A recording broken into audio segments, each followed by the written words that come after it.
this is a chart of the S&P 500 over the past 1 year. And since the introduction of these tariffs, it has lost $7.4 trillion in value and still falling. And this is now officially one of the biggest 3-day drops in the history of the S&P 500, only being beat out by 1987, the financial crisis, and somehow even topping the initial very sharp COVID pullback. But aside from these sheer numbers, the big difference this time around is that this is all self-inflicted by the US president. When it comes to the VIX, right now it is at around 50, which again puts us in company with the COVID crash and the great financial crisis of 2008. And according to the official Fear and Greed Index, which is a scale from 0 to 100, we are at a 3. Now, we did have a huge move intraday on Monday.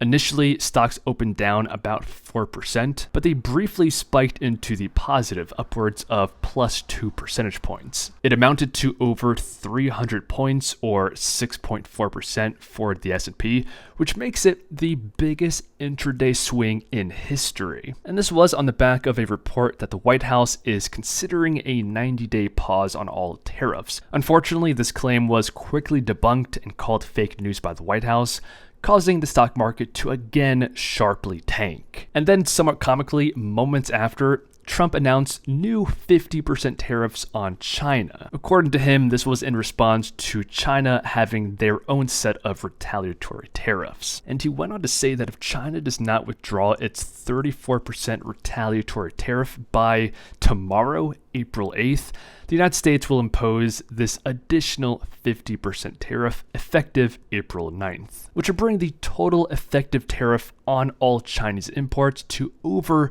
100%. Now, it's worth mentioning that markets still believe that tariffs will ultimately be reduced. But even operating under this assumption that tariffs will be reduced from this point, the odds of a recession in the United States from the damage done just so far is increasing exponentially, sitting at odds of over 60%.